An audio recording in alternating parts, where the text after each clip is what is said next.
السلام علیکم ورحمۃ اللہ نحمدہ و نصلی علی رسولہ الکریم اما بعد فاعوذ باللہ من الشیطان الرجیم بسم اللہ الرحمن الرحیم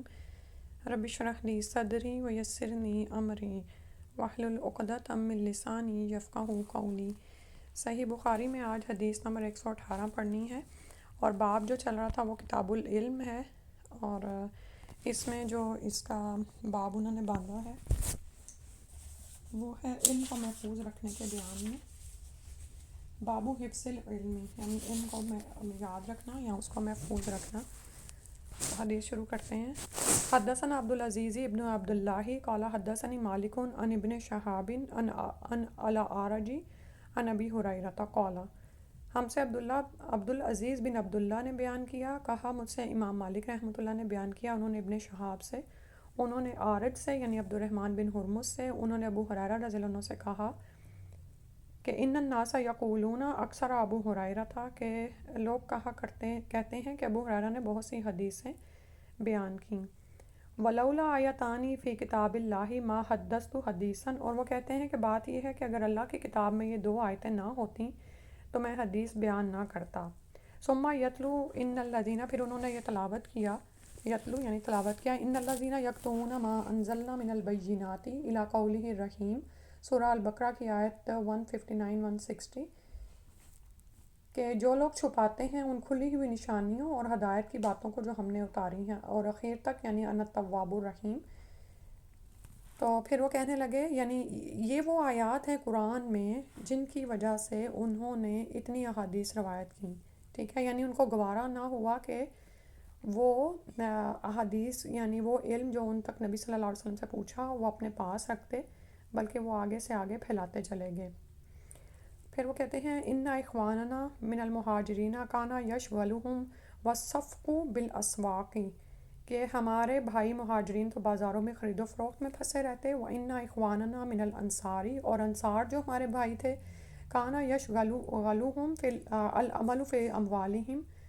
وہ اپنی کھیتی باڑی کے کاموں میں لگے رہتے یعنی اپنے مال میں ہوتے۔ وَإِنَّ أَبَا هُرَيْرَةَ كَانَ يَلْزَمُ رسول اللہ صلی اللہ علیہ وسلم بِشَبْعِ بَطْنِهِ، اور ابو ہریرہ کیا کرتے کہ نہ تو ان کے پاس کوئی پیشہ تھا نہ سوداگری، وہ اپنا پیٹ بھرنے کے لیے حضرت صلی اللہ علیہ وسلم کے پاس جمے رہتے، اور پیٹ دراصل وہ کس سے بھر رہے ہیں؟ احادیث سے، صحیح ہے، یعنی یہ کہ کوئی ان کا روزگار نہیں تھا،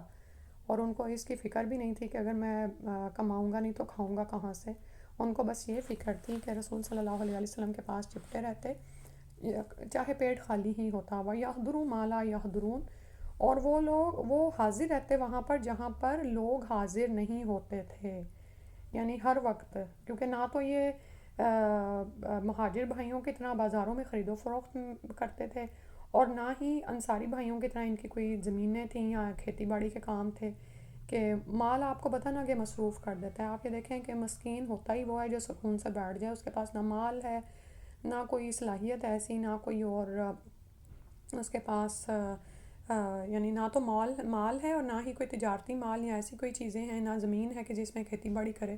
تو ایسا شخص پھر کیا کرتا ہے؟ اس کو وہ سکون سے ہے، ٹھیک ہے۔ تو ابو ہریرہ کیا کرتے تھے کہ وہ رسول صلی اللہ علیہ وسلم کے ساتھ ساتھ رہتے، جہاں آپ صلی اللہ علیہ وسلم ہوتے یہ وہاں پر حاضر رہتے، حالانکہ سب لوگ وہاں پر نہیں ہوتے تھے۔ وَيَحْفَظُ مَا لَا يَحْفَظُونَ، اور وہ باتیں یاد رکھتے جس کو وہ لوگ یاد نہیں رکھتے تھے، ٹھیک ہے، یعنی ہر وقت آپ صلی اللہ علیہ وسلم کے ساتھ ساتھ ہیں۔ تو اس سے دراصل ہمیں علم کو سیکھنے، اس کو محفوظ کرنے کی رغبت دلائی جا رہی ہے، اور یہاں پر جو آیات بیان ہوئی ہیں اس میں آپ یہ دیکھیں کہ ان آیتوں میں اللہ تعالیٰ نے ان لوگوں کے لیے بڑے عذاب کا وعدہ کیا ہے اور ان پر لعنت کی ہے جو علم کی باتوں کو چھپاتے ہیں، ٹھیک ہے۔ تو اس لیے وہ کہتے ہیں کہ تم لوگ جو کہتی ہو نا کہ میں نے اتنی حدیثیں بیان کی، تو اس کی وجہ یہ تھی کہ جو حدیثیں مجھ کو معلوم ہے میں ان کو بیان کرتا رہتا ہوں، ٹھیک ہے۔ تو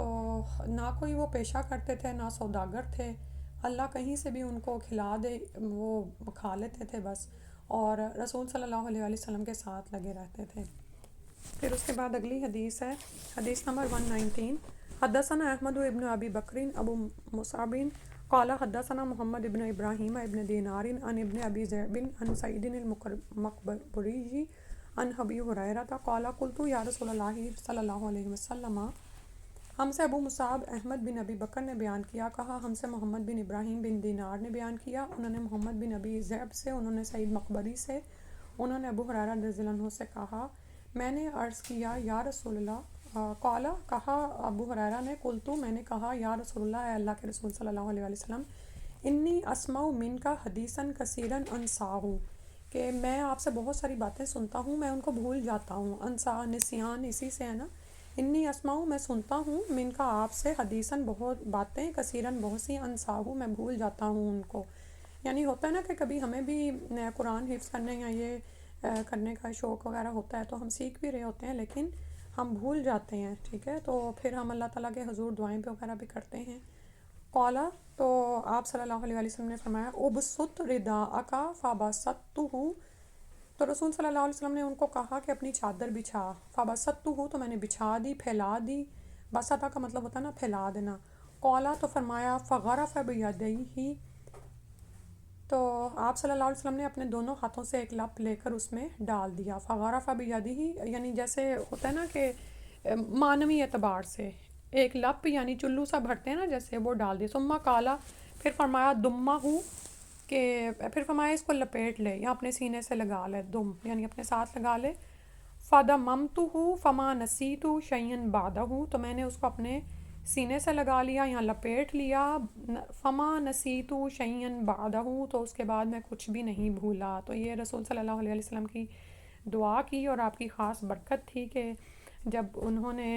یہ کیا آپ کے ساتھ یعنی ابو ہریرہ کے ساتھ تو اس کے بعد وہ کچھ بھی نہیں بھولے. حدثنا ابراہیم ابن المنذری قال حدثنا ابن ابی فدیک بہذا وقال غرف بیدہ فیہ، اور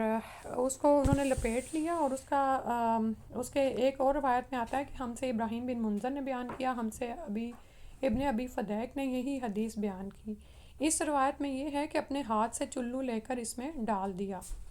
ٹھیک ہے، تو یعنی ایک مٹھی کے برابر نا اس میں ڈال دیا. تو یہ رسول صلی اللہ علیہ وسلم کے فیض اور برکت کا اثر تھا کہ ابو ہریرہ رضی اللہ عنہ کا نسیان بالکل جاتا رہا اور اس کے بعد جو انہوں نے سنا اس کو کبھی نہیں بھولے. اور آپ یہ دیکھیں کہ یہ تو صحابی کی بات ہو رہی ہے نا جو ہر وقت نبی صلی اللہ علیہ وسلم کے ساتھ ہیں اور وہ اس پہ پریشان بھی ہیں کہ جو باتیں میں سنتا ہوں ان میں سے بھول جاتا ہوں. میں سنتا تو آپ سے بہت کچھ ہوں لیکن میں بھول جاتا ہوں. تو رسول صلی اللہ علیہ وسلم کی برکت سے اور آپ کی دعا سے پھر وہ اس کے بعد کبھی کچھ نہیں بھولے. تو اسی طرح آپ یہ دیکھیں کہ امام بخاری جن کی آپ یہ کتاب پڑھ رہے ہیں اور حدیث اتنی زیادہ ہیں اس کی، یعنی کہ تشریح کے ساتھ 9 جلدیں بنتی ہیں جن کتابوں کو میں یعنی جہاں سے آپ کو کرا رہی ہوں. تو سبحان اللہ. اور وہ کہتے ہیں کہ ہر حدیث میرے ذہن میں میرے سامنے ہے. یہ بالکل ایسے ہی جیسے حافظ قرآن حفظ کرتے ہیں نا، اور اب آپ دیکھا ہوگا تراویح میں جیسے وہ پڑھتے ہیں تو وہ یعنی بتاتے ہیں کہ ان کو کیوں کہا جاتا ہے کہ حفظ کرتے ہوئے اپنی نظریں قرآن پر جمائے رکھیں،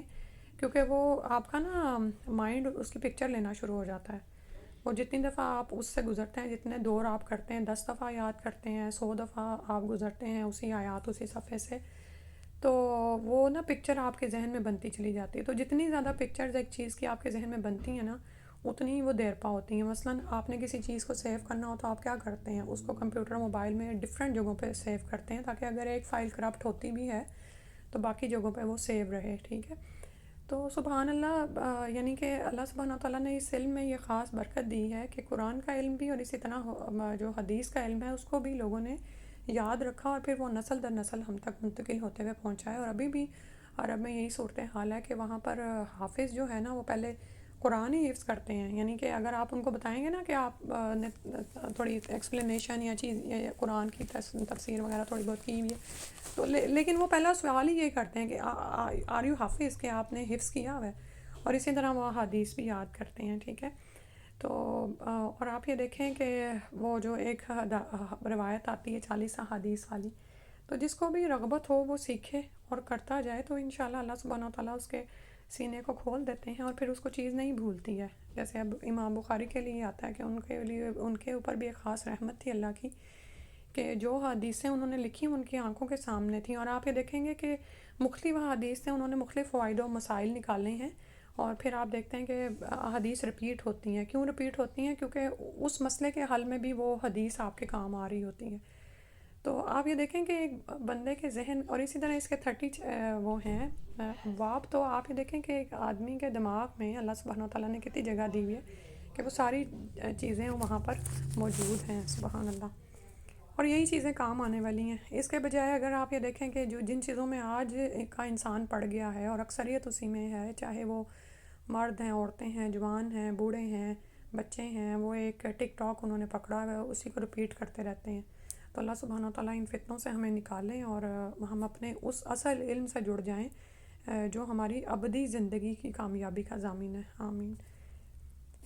حدیث نمبر 120 ہے، حدثنا اسماعیل قال حدثنی اخی عن ابی ابن ذئب عن سعید المقبری عن ابی ہریرہ،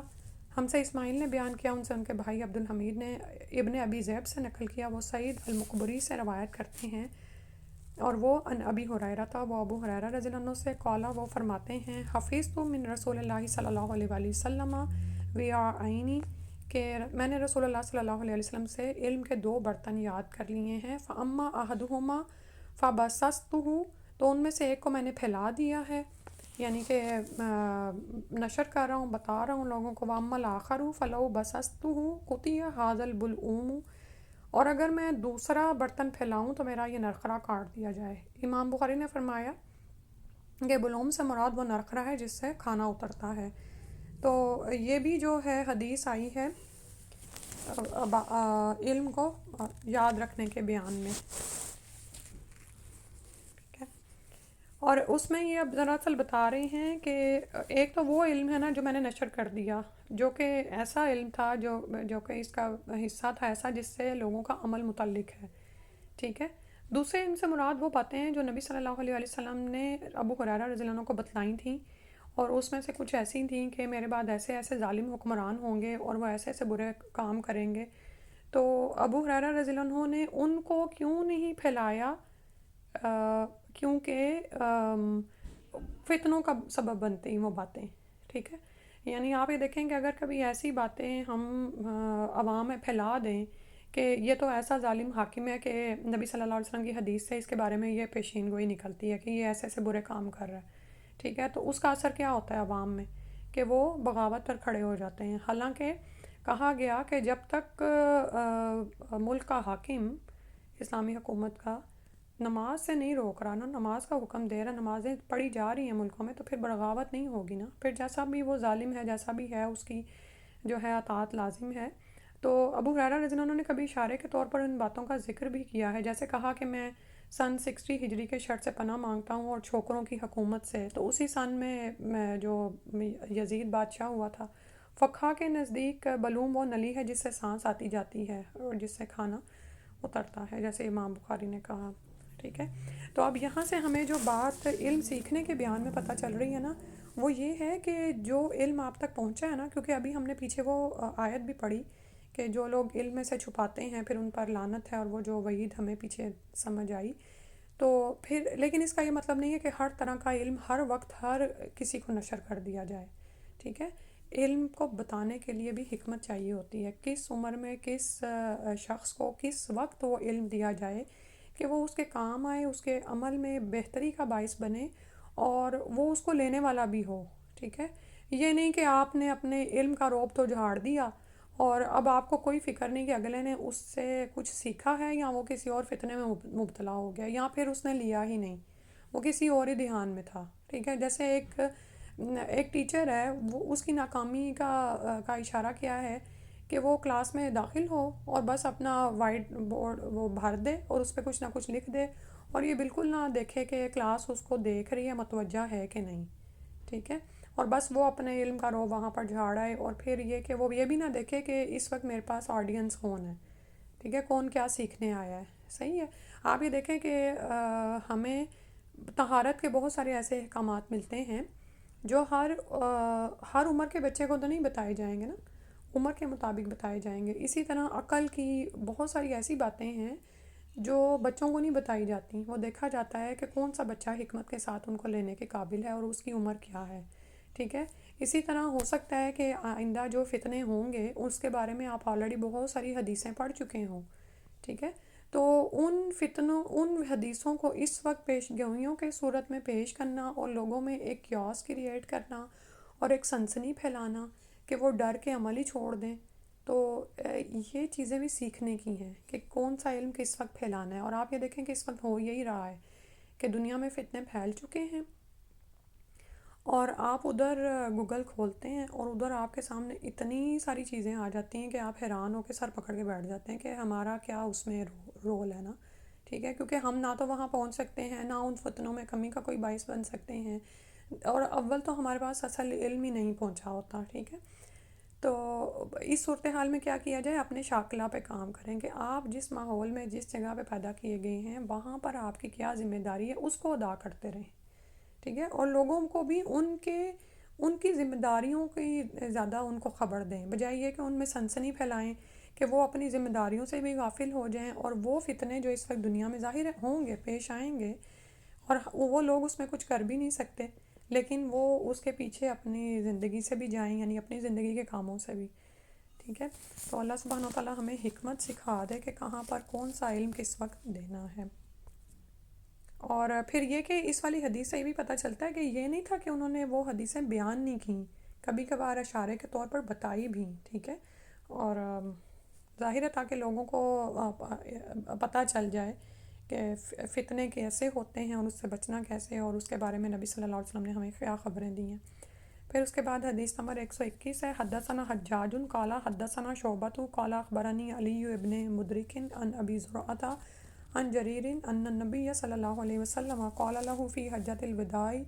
استنصت الناس، اور اس میں باب جو ہے باب علی الانصات للعلماء، عالموں کی بات سننے کے لیے خاموش رہنا۔ تو ہم سے حجاج نے بیان کیا، انہوں نے کہا، ہم سے شعبہ نے بیان کیا، انہوں نے کہا مجھے علی بن مدرک نے ابو زرعہ سے خبر دی، وہ جریر رضی اللہ عنہ سے نقل کرتے ہیں، عن جریر کہ نبی صلی اللہ علیہ وسلم نے فرمایا حجۃ الوداع میں ان سے کہا کہ لوگوں کو خاموش کرا دو، یعنی استنصت الناس، کیوں خاموش کرا دو؟ تاکہ وہ غور سے سنیں۔ فقالا، تو فرمایا، لا ترجعوا بعدی کفارا یضرب بعضکم رقاب بعض، کہ لوگوں میرے بعد پھر کافر مت بن جانا کہ ایک دوسرے کی گردن مارنے لگو، ٹھیک ہے۔ تو اب یہاں پر پہلی جو کتاب العلم میں کیوں یہ حدیث آئی ہے، اس لیے کہ جب آپ نے کوئی بات بتانی ہو تو آپ لوگوں کو خاموش کرا کے ان کو متوجہ کرائیں، ٹھیک ہے، اور عالم اپنی بات سنوانے کے لیے لوگوں کو خاموش ہونے کا کہہ سکتا ہے، بالکل ایسے ہی ہے نا، جیسے ٹیچر کمرے میں داخل ہو اور ٹیچر کے آنے کا ایک خاص ادب اور احترام ہوتا ہے کہ ساری کلاس چپ کر جائے، اور اگر نہیں تو پھر بھی ٹیچر مانیٹر سے کہتی ہے کہ بھئی آپ سب کو متوجہ کرائیں، یا اور کوئی طریقہ استاد استعمال کر سکتا ہے، کیونکہ وہ جو بات دینے لگا ہے، وہ بات کرنے لگا ہے، وہ اہم ہے اور وہ طالب علم کے فائدے کے لیے ہے، تو اگر وہ خاموش ہوگا اور توجہ سے سنے گا تو ہی دونوں کو فائدہ ملے گا نا، عالم کو بات کرنے کا فائدہ ہوگا اور جو سیکھنے والا ہے اس کو سننے کا کچھ فائدہ ہوگا۔ اور یہاں پر جو نبی صلی اللہ علیہ وسلم نے فرمایا کہ میرے بعد ایک دوسرے کی گردنیں نہ مارنے لگ جانا کہ کافر بن جاؤ، تو یہاں پر کافر بن جانے سے مراد کافروں کے فعل کرنا مراد ہے، ٹھیک ہے، یعنی ایسے اعمال نہ کرنا کہ آپس میں ہی ایک دوسرے پر چڑھائی کرو اور پھر ایک دوسرے کی گردنیں مارنے لگو، یعنی نعوذ باللہ اپنی جان مال عزت آبرو کو ایک دوسرے کے لیے حلال کر لو۔ اور پھر یہاں پر یہ جو کافر بن جانے کی بات آ رہی ہے نا، تو یہ دراصل اس طرح کے عمل کرنا مراد ہے، کیونکہ مسلمان کو مارنے والا بالاجماع کافر نہیں ہوتا، کیونکہ ہم جانتے ہیں کہ ایسی جنگیں ہو چکی ہیں جس میں دونوں طرف ہی مسلمان تھے اور وہ اپنے اپنے کسی یعنی کہ ایک اصول پر تھے، تو ان کا معاملہ ہم اللہ کے سپرد کرتے ہیں اور ان کو ہم کافر نہیں کہیں گے، لیکن یہاں پر کہنے کا مراد یہ ہے کہ کافر بننے سے مراد کافروں کے فعل کرنا، ٹھیک ہے، کیونکہ ایسا بندہ پھر اعتقادی کافر نہیں ہوتا، کیونکہ اس کا عقیدہ تو نہیں بگڑا ہے نا،